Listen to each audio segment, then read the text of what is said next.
Good evening. Hello, Lotus, Michelle. Glad to see you joining us. We'll wait a few moments. Hey, Mary, thanks for co-hosting. We'll wait a few minutes until people drop in, and then we'll share the joy. So rest your weary minds. Hi, Rasika. Good to see you again so soon.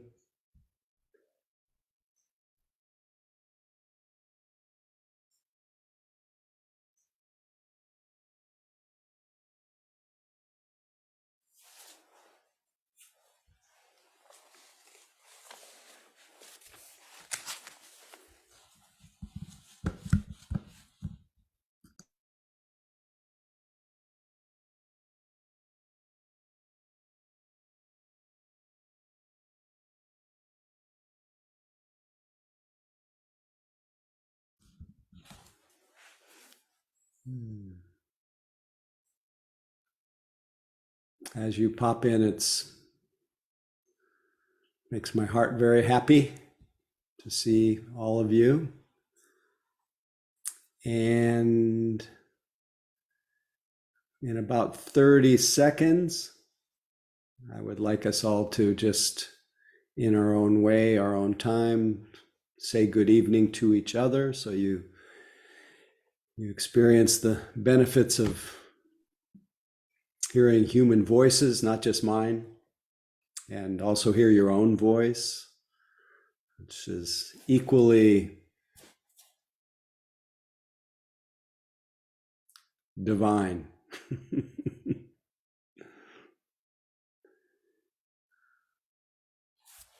So I think it's that time. So feel free to unmute and say good evening to each other. Feel free to say where you're calling in from. And this is, to me, this is the secret teaching, is just hearing us all, that the people who come in late lose out on. Hi, from San Francisco. My name is Pete. I'm in Eureka this week. Hey, Pete. Welcome. My name's Hi, Tori. And everybody. It's Ann in Catalina. I'm Katie from Mission. Hey, Katie. My Marie name's from Tori. Santa Barbara. Hey, Mary. My name's Tori, and I'm from Regina.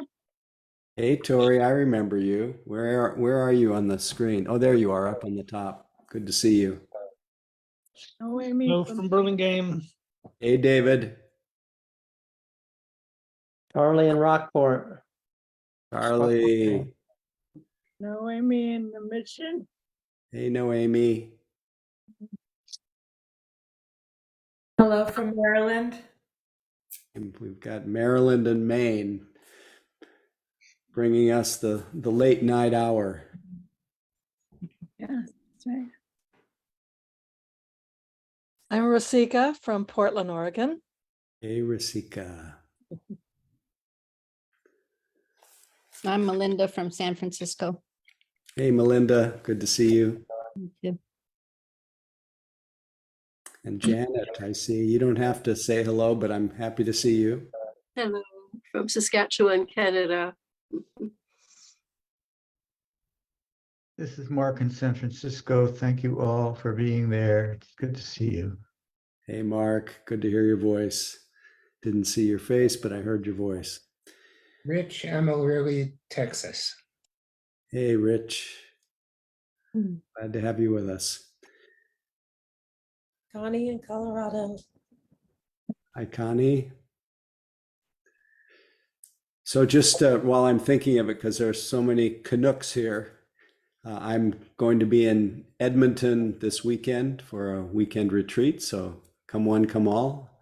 I know a few of the Reginans are going over to Edmonton. So anyway, love to see you all. In the meantime, though, we have this very precious opportunity to step out of the stream of distress into the stream of consciousness, the stream of kind and interested and relaxed attention, and sustaining it for as long as it lasts, sustaining it at least for the length of our practice.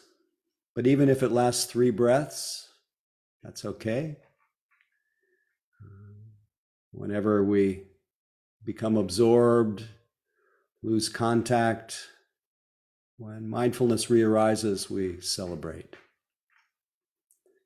We appreciate any moment of rearising awareness, any opportunity to place our mind in the same place as our body, and let our mind be filled with the experience of sitting. And of course, let our body be filled with our attention. So I think a way that we practice with our eyes closed, that allows us to feel the seclusion that sometimes feels lost to us, even though it's a split second, a half breath away.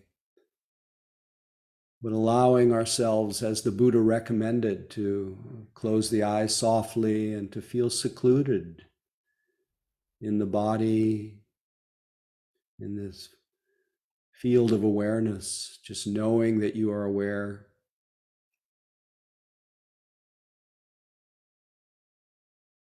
Knowing that you've arrived here, that the only reality, that the past has passed. It's only ever known as a memory. And the future is a dream or unborn, and it's only known as an image or a thought. That there really is only this unfolding now. And we don't want to miss it. And so every moment that our mind is in our body and our body in our mind, and that we are aware and know that we're aware, we empty our mind of its usual imagined preoccupations. And we fill it with life, which is vital. It's alive, so different from past and future, which are mental. So our body, this precious human birth, our body anchors us to reality as long as our attention is in the same location. And of course, we jump ahead in our imagination. That's why we want to celebrate each time we wake up to where we are or to what our mind may be presenting, which is beautiful. The imagined future is a beautiful thing to notice. Memory is a beautiful thing to notice. But our settling of our mind into our body helps create the stability that then allows us to notice what our mind is doing and enjoy all the senses, the ears and sound, the nose and smell, the taste and tongue, body and feeling, and the mind and thoughts. We try to notice them.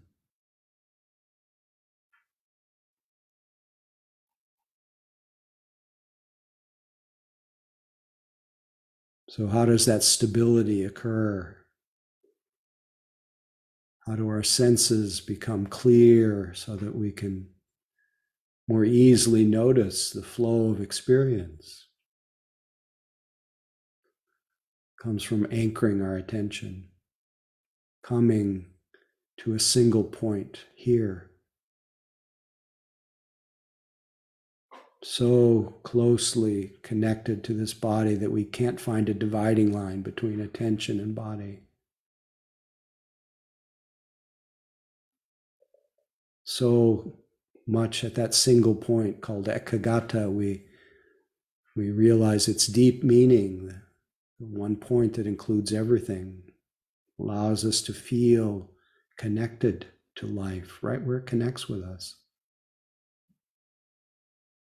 So let your attention settle into your body and notice how it naturally begins to still and steady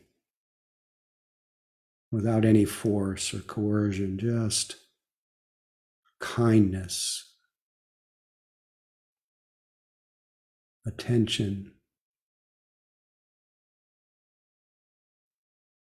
You'll naturally notice that your body is breathing. And we enjoy that noticing of the natural process, nature. Body breathes in, body breathes out. Body breathes short breaths, long breaths, rough breath, smooth breaths. All breaths welcome.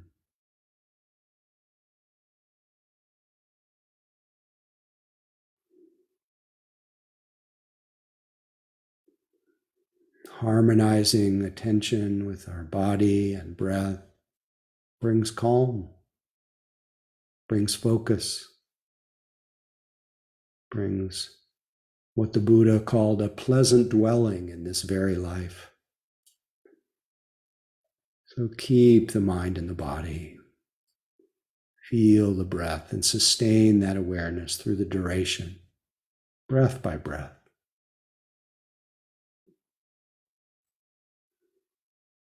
And keep coming back to this simple and vital point. And when sounds become predominant, graciously acknowledge that hearing is occurring. It's not a distraction, it's just the next arising experience. When moods come, graciously receive them through the body.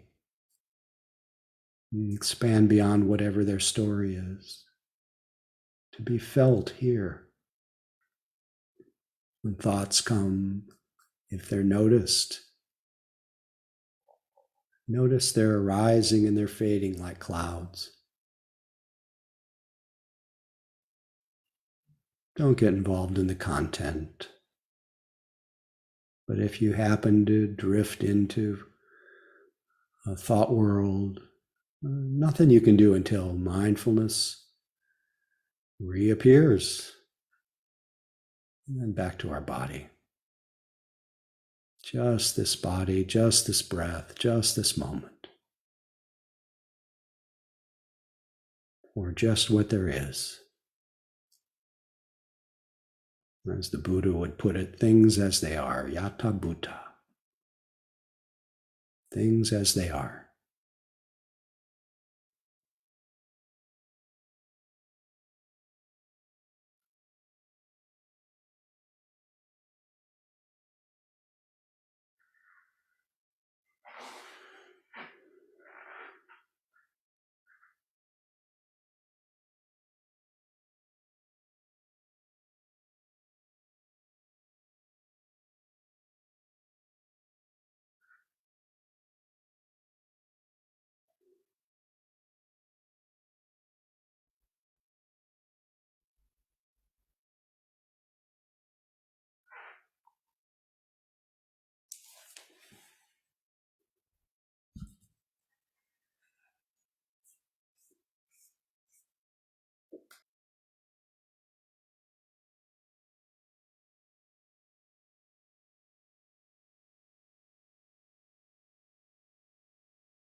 Notice how attention is quiet, steady, perfectly still, not reaching for or pushing away any experience.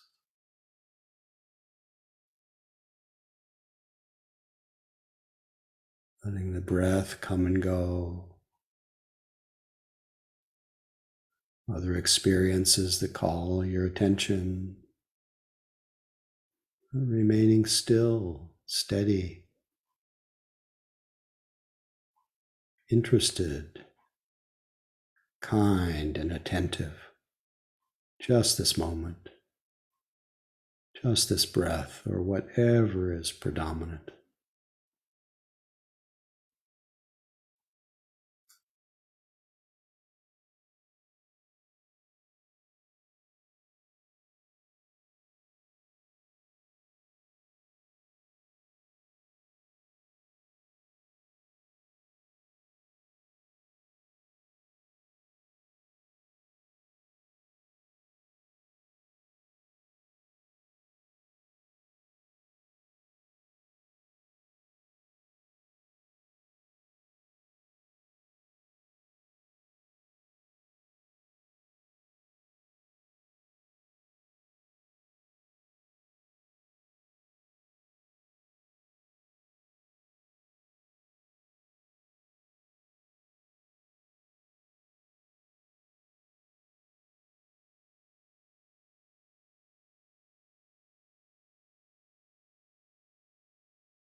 begin the practice right now.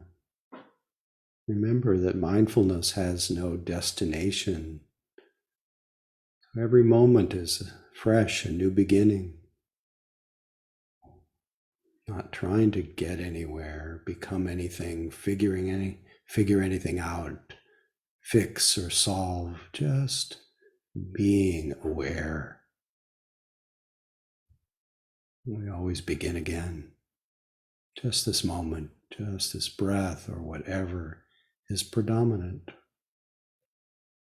Our experience just the way it is.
Nice sitting with you.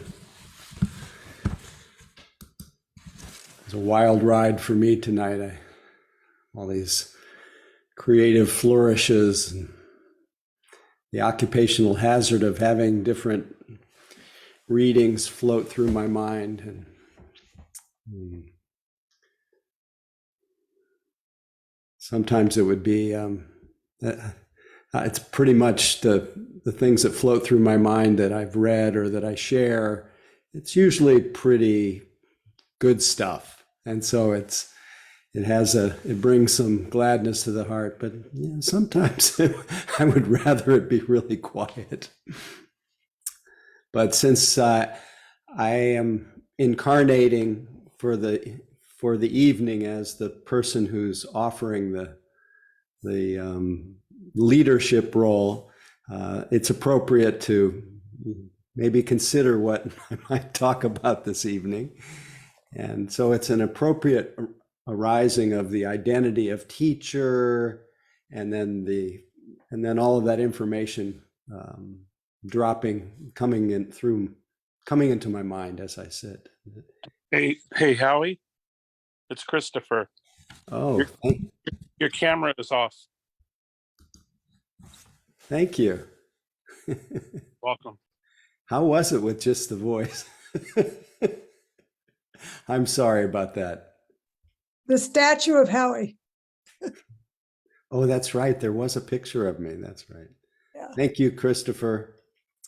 Anyway, I had an interesting sitting, and I've been enjoying looking at you, even if you weren't looking at me. And I'll just tell you the passage that floated through my mind just before I opened my eyes and saw you was a line from a poem from Rumi, a poem or passage where he said, "Isn't it true that everyone you see, you say to them, 'Love me, love me'?" Of course, we don't say this out loud, otherwise someone would call the cops. Just look at us, this need in us, this desire in us to connect. But then he makes a little turn. He says, why not become the one with the full moon in each eye, offering to everyone else what they're longing to hear? What struck me about that line, and I think why it popped into my mind, was the feeling of how close it is to a feeling of connection, how close it is to be the one with a full moon in each eye. And it's literally a mind turning away. And how I felt that, I felt this sense of the joy of connecting, because I had, toward the end of the sitting, I had the thought, which those of you who sat with me, I make a practice at the end of every sitting saying, may this sitting be for the benefit of all beings. And, often it's generic. And in this case, it's you. May whatever I offer be dedicated to the welfare of all beings. And then the last line will be, may my life be dedicated to the welfare and benefit of all. And just that inclining the mind to be of benefit, there was such a feeling of warmth and connection. And I didn't go anywhere, nothing happened. But what those kinds of thoughts do is they awaken in us an unconditional quality of connectedness, of love, that we can often walk around hungry for, feeling as though there's a necessity of finding another, when really it's just connecting with that urge to connect. That itself is the doorway to a feeling of connection and the joy that comes with that. the warmth that comes with that.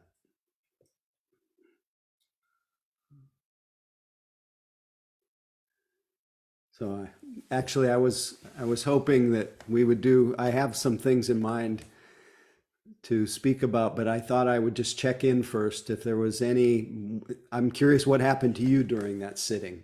Any questions, topics that emerged, comments, and feel free, love to hear from you. And I may comment and I may not.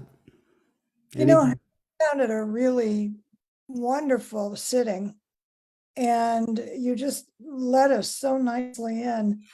And my mind would wander. I was able to come back. I remember on the retreat.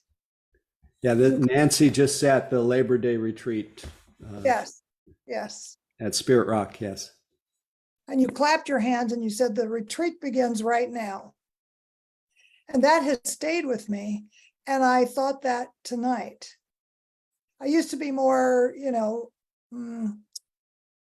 anyway, it was just a lovely sitting. And I kept remembering the words of the retreat starts now. The sitting starts right now. Starts right now. So that spirit of you can always, that every moment's a new beginning in a way, is kind of like that. yes, exactly. Got it. Thank you. You. Anyone else? Comments, questions about your practice, about the teachings? Laura, please, love hearing from you. Hi, Howie. I actually just wanted to offer gratitude for last week's sitting. You shared a story about how when your teacher kind of gave you that moment where you had said, like I teach people to watch the breath. And then he had asked you, well, like, what if you ask them to, look at the space between, essentially. Yes. And how that was like this moment that synthesized and lasted for a period of time. And I wanted to share with you that story and your teaching last week became that exact experience for me, because I had come out of a 2-week Dzogchen retreat and then came to this sit, and something that was shared on that retreat was this idea of, as opposed to these long sittings, but really like 1,000 times a day. Yeah, short periods many times. That's the Tibetan way. Yes. And, I was really kind of like sitting with that, like similar to this way of, you talking about teaching following the out breath. And something about when you shared what you had learned in retreat from the 37 practices of the Bodhisattva about, the practice of just looking throughout the day, like I forget how you worded it. What's the state of my mind, or what it's essentially saying, what are you experiencing? Yes. And like that just was like, that was like when your teachers had said to you, like, look at the space between. The space between the breaths, exactly. It just coalesced. Like I'm still digesting and processing it, but I've been able to use that since last week, all throughout the day. It was a way to make the 1,000 times, possible. And in that moment, reflecting on whatever is there, to just like really just offer love and just like loving whatever is there. And it really allowed me to see that, in this really like way that I can't put into words, that awareness was really that thread that was there in everything, in this very experiential way that is still like resounding and was still here tonight in this sit, and just such profound gratitude. So just I wanted to share that and thank you, and just say how much I appreciate you. Thank you. Keep sharing the love. Thank you. Thank you. Anyone else, please feel free. Can be the opposite too. I really appreciate your understanding, Laura. And David, please.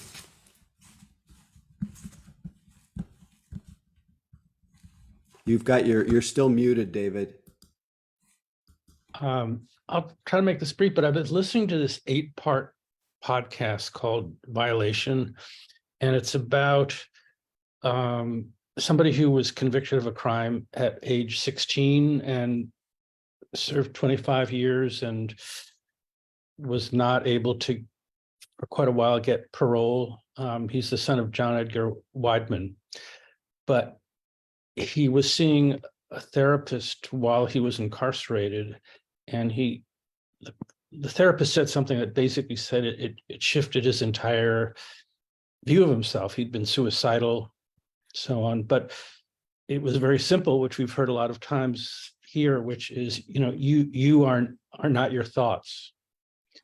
And in the context of what I was listening to, and somebody being incarcerated, and suicidal and all the rest of it. Anyway, it was just sort of very powerful to listen to it, and just really resonated with so much of what we've talked about here. So I just wanted to share that. Thank you. That's funny, the synchronicity. Tonight I wanted to share the words of Bolozov, who I share often. Bolozov, for those who don't know who he is, was a teacher, meditation teacher, yoga teacher, spiritual teacher, who devoted his life to going into prisons, into 700 prisons, people who were incarcerated. And he started the Prison Ashram Project and taught people how to find joy, or how to find peace, even incarcerated. And a lot of it was working with their minds. And I actually had the good fortune of going with him into San Quentin and watched him work a room of people who were in for a long time in San Quentin. And you could really see the lights go on. So I was thinking about that tonight, and the piece that I wanted to read was in some ways captured a little bit in Laura's comments, and it's something about the joy that comes, the everyday joy that comes, that it's not to be found, being free necessarily or in any particular circumstances, but really right in the heart of whatever your existence is. This is what he said: everyday life is all we've got. Now he's talking to people who are both in prison and in daily life. I'm going to leave you now, David, and look at the whole gallery, but thank you for bringing that in. And you're not your thoughts, and even incarcerated, you can be free. It says, everyday life is all we've got. The deep, wonderful secrets of life, the mysterious presence of the divine, the joy of cherishing each other, the beauty of nature, the satisfaction of helping out, our journey into the ageless wisdom, all exist only in our everyday life. There's no bigger battlefield or ball field. That's a slip. There's no bigger ball field on which to find meaning. It's either right here today or it's nowhere. This is exactly what Jesus was trying to point out about the kingdom of heaven. His followers kept thinking it was far away or far off in the future, but he repeatedly exhorted them, the kingdom of heaven is within you. I tell you, the kingdom of heaven is at hand, not after the revolution, not when the next golden age brings worldwide peace and harmony. Here, now, you, me, our kids in the middle of the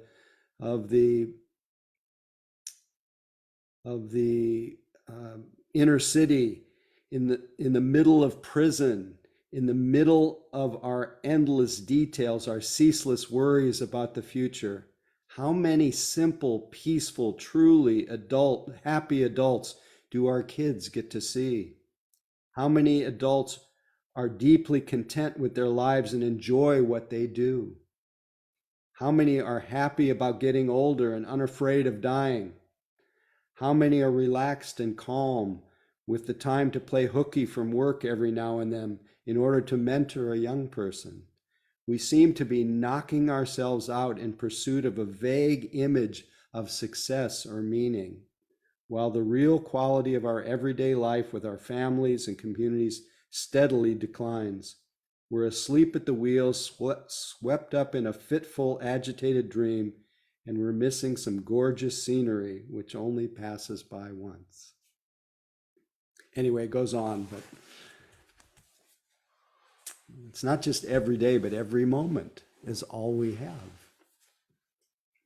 And, so whether it's a space between the breaths or just knowing what the state of your mind is, this is our doorway to joy is imminent. It's imminent. I used to, obviously I like every other human being, that which binds us all is the desire to be happy.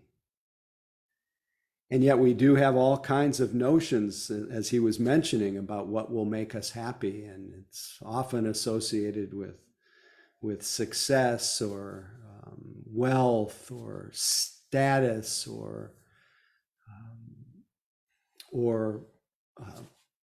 love in a particular kind of sentimental way.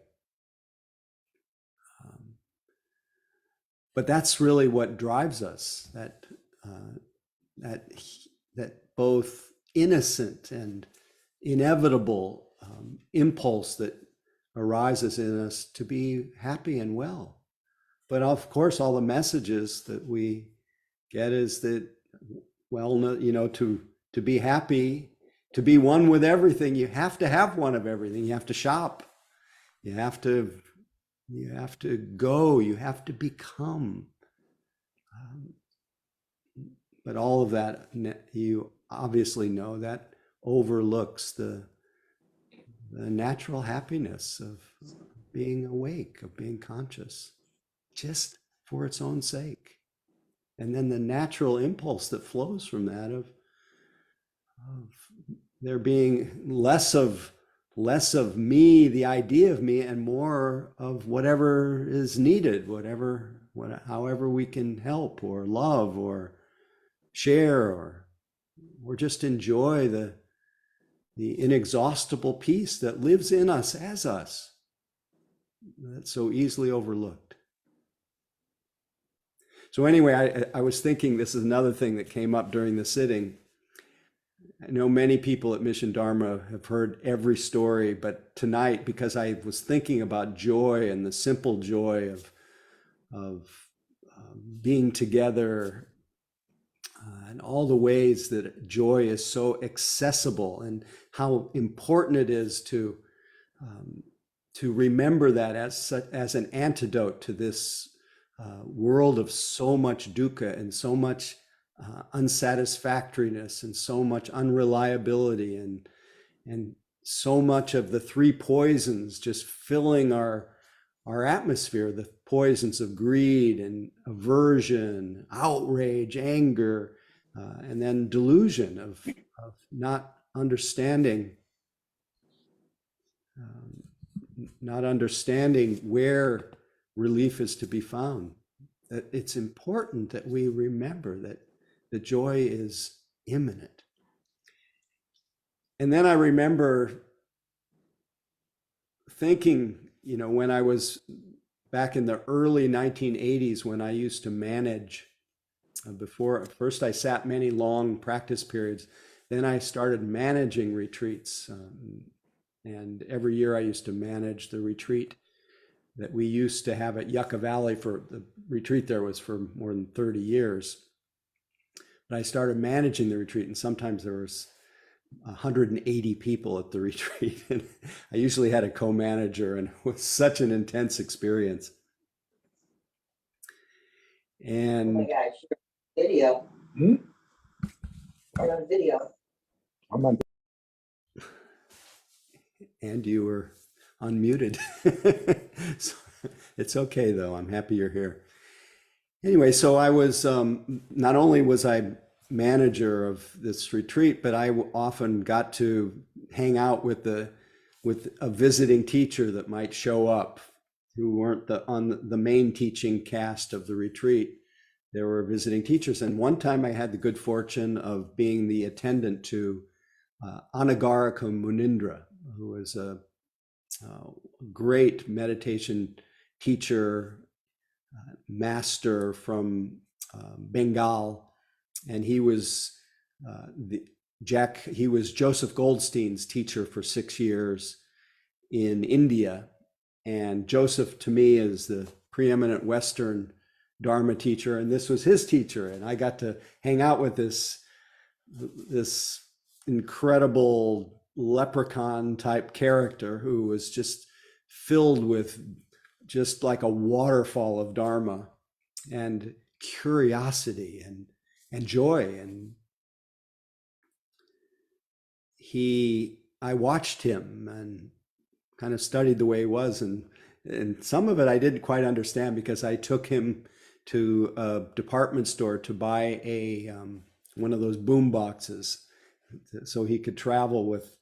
It was a gift that was being offered to him. And I went to a store, and he looked at every little detail on every little machine and just got so into the weeds of the pieces of this boombox. But I followed him, and he just kept the same kind of curious spirit, whether it was in the department store or whether it was talking to someone or sharing the Dharma. You could ask him the simplest question and sit there for a 30-minute response with just full joy. Anyway, it was so it was a delight to be with him. And when we parted and he said goodbye, he looked at me very carefully, and perhaps for him it was just looking at me like he would look at anyone when he said goodbye. But he looked at me very intently, and I received that look, and he said to me, "May you truly be happy." And for me, for him to say, "May you truly be happy," it was like a strike to my heart. It was a little shock. It stopped my mind and opened up for a moment, which turned out to be a kind of a cause for some follow-up action. But it pierced a certain kind of assumption that I had that I was happy. Because he said, "May you truly be happy." And I heard the emphasis on, you're happy, you're kind of nice, happy disposition, but are you truly happy? And it opened up that place where I realized I wasn't truly happy. And I didn't really know what true happiness was. And then I took it upon myself to just organically find out a little bit more about what true happiness is. And of course, I studied the Buddha's teaching, and the Buddha was called Sukhiya, the happy one. He wasn't called, as I often tell groups, he wasn't called the great sufferer. He was the happy one. But he was very clear that happiness was not just a happy disposition. That happiness, he said, the highest happiness is peace. But then he talked about all the kinds of conditional happiness that's beautiful in this life. The happiness of good friends and company, the happiness of solitude. But then he made as part of his central teaching the joy that comes from harmlessness, from blamelessness, from living a life where you progressively, why it's considered a dependent on conditioning, where you train your attention, you recover through your actions, you recover a purity in your action. And you do that through being really careful in your speech, in your thoughts, in your actions, and you practice, make it a central practice, the hub around which you live your daily life, all you have of making the hub being the commitment to non-harming. And then the joy that comes from knowing that you are that you're not spreading, at least knowingly, you're not spreading harm through your thoughts, words, and actions. And the joy that comes from the feeling that you're not causing harm, but also from the feeling that other people feel safer with you. And that was, and I've noticed that progressively over my life, people feel safer than they used to. I'm not, basically what you see is what you get. And when I was younger, it was a little edgier. So there's this accessible joy that comes in our life. But the Buddha didn't stop there. He talked about, so that's a kind of happiness that comes from, he called it the bliss of blamelessness. But then he talked about the happiness, and I can say from my own experience, the happiness of a well concentrated mind, a mind that's focused. And people experience this in very worldly ways too, in the flow and focus, absorption in a particular task or project. There's all kinds of ways, but samadhi, when it comes through meditation, that because your attention is entirely on the state of mind that you're experiencing, it's a different kind of flow, and it produces a kind of joy that is really beautiful.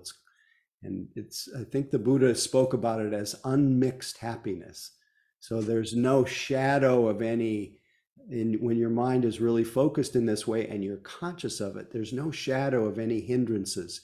You don't want anything else. You're not pushing anything away. You're not caught up in your own internal dialogue or your lack or your fear or worry about what's next. You're just in the stream of that mental state. Great happiness. But the Buddha also talked about, and that's something it's accessible to us in our life. So joy is really available. So if you do whatever you do in your life, do it really thoroughly. Do it really with full attention. And what's talked about in terms of the training of mindfulness, you take little disparate strings of mindfulness. There a moment of mindfulness here, a moment of mindfulness there. If you cull them together, it becomes a very strong rope. And so you link a lot of moments of mindfulness together. It develops the conditions that lead to this kind of joy of focus, this joy and the steadiness that comes. And concentration also brings us, when we're more immediate, more present, our body gets a lot more suffused with calm and peace. That's available right in our daily life. And if it can't happen in our daily life, it can't happen anywhere. So anyway, so that set off a whole thing. And then I'll just to fill in the last pieces, the Buddha talked about the happiness that comes from insight, happiness that comes from equanimity, the joy of just seeing the arising and passing. You know how Bo Lozov spoke about being easier with loss, being easier with the fact of our dying. I think it's something about seeing the joy of the wisdom that nothing can be clung to as I or mine. And in fact, the Buddha said, if you've heard that teaching, that nothing can be clung to as I or mine, you've heard the entire teaching. And if you've practiced that, the practice of letting go or practice of being in harmony, you practice the entire teaching, letting go of clinging to myself, clinging to things as me and mine. And if you realize that heart of non-clinging, you realize the entire teaching. That's it. So the happiness of seeing the balance, the equanimity that comes from seeing the arising and passing and not clinging, not moving toward or away from, as I mentioned in the sitting tonight. Awareness is still, steady, perfectly clear, not moving toward or away from whatever it is that's noticed. And that's really what's always available to us. A calm and steady attention. Attention never moves. What we're aware of is moving a lot. Thoughts and images and sounds and moods and our day and our life. It's like a stream. Sometimes it's a glorious movie and sometimes it's a bad movie. Awful. But the knowing of that is immovable. So then it was the joy of equanimity. But once he tasted a little bit of the joy of equanimity, the joy of seeing the arising and passing of things, not personalizing it, not clinging to it, not pushing it away, his mind just relaxed. And in a flash, he realized that space between the breaths, that peace, that joy of being, that freedom, that freely offered primordial freedom was none other than his own mind, not anywhere else. And that was the joy of, called the joy of Nibbana, the joy of liberation, but it's so simple. It's just the joy of being aware. So close. So easy, believe it or not. So wondrous and too simple for us.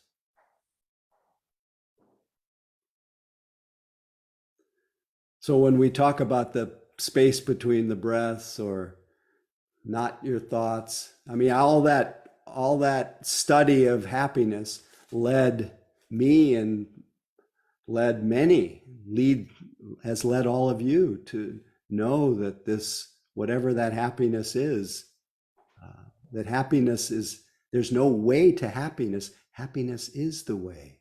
The highest happiness, it's peace. It is the way. It's being happy. It's being peace now, not waiting.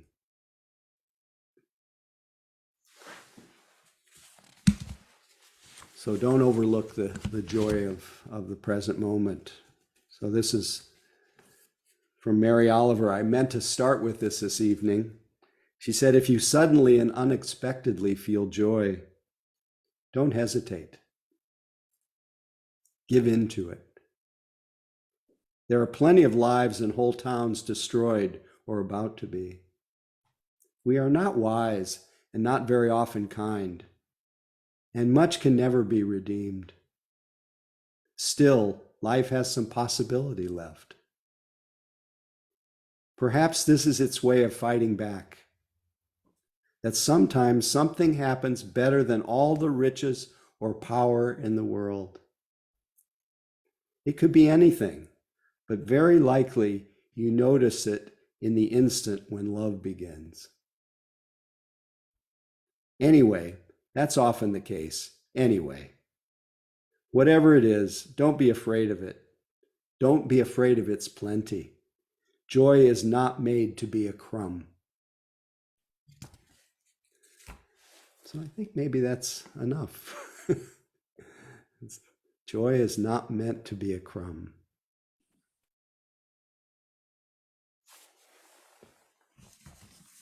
I will leave you with an aspiration, the same one that the Buddha engages in every day of his life, that in itself connects us with that natural joy of love. Words of Shantideva. May I become at all times, now, both now and forever, a protector for those without protection, a guide for those who have lost their way, a ship for those with oceans to cross, a bridge for those with rivers to cross, a sanctuary for those in danger, a lamp for those without light, a place of refuge for those who lack shelter, and a servant to all in need. May it be so.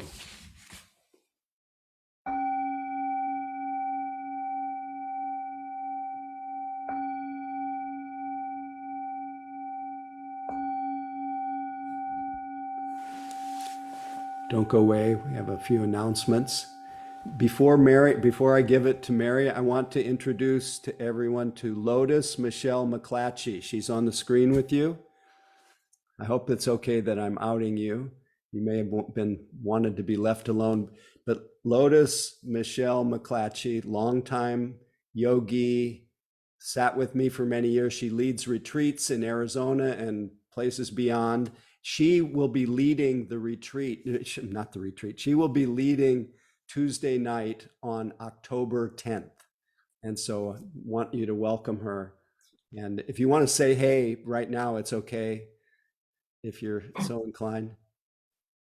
Hello, dear ones. It's wonderful to be here and to sit with all of you. And it's always such an honor to be introduced to new Sangha and the magic of the internet where we can connect over vast distances. So all the way from Arizona, and I know Canada and Texas and Maryland and California, and here we are all together sharing in the Dharma. It's all so beautiful. So thank you for having me. Great. So please show up on Tuesday, the 10th of October. And Lotus was just at my retreat in Prescott, Arizona over the weekend, and maybe there's some other Arizonans here. But I think you'll really enjoy her teachings. And Mary, on to you. Thank you. Well, I want to announce that we are going to be having another in-person half-day retreat on October 21st at Fort Mason Center. So for those of you who have joined us before, you know how special it is to once again gather in person. And for those of you who have not had an opportunity to come to one of the in-person retreats, highly encourage it. Fort Mason is gorgeous, and just that feeling again of being in that, physically being in that field is just amazing. So registration information is there. And then just finally, just a word about Donna. Mission Dharma is here because of your support. We would not be able to gather here if you did not support our teachers, support the organization week after week. Sanghas do go away. And so, one of the ways that we can show our love and our dedication and our appreciation is through giving Donna. So the information is up on the screen. We thank you very much in advance. We never take it for granted. And thank you. So back to you, Howie. Thank you, Mary. And she was talking about how beautiful Fort Mason is and the thing that always sticks in my mind is the seagulls. You get to hear seagulls while you practice, and that's just such a rare event. So come one, come all. Anyway, wonderful being with you. I'd like to invite you all now to unmute and say good night to each other. And thank you for the evening. Thank you for your support. Good night. Yay, good night. Good Thank night, you. Howie. Thank Good you. night, Night, everyone. Melinda. Bye. Good evening. Thank you. Thank Good you. night. Good night, everyone. Night. you.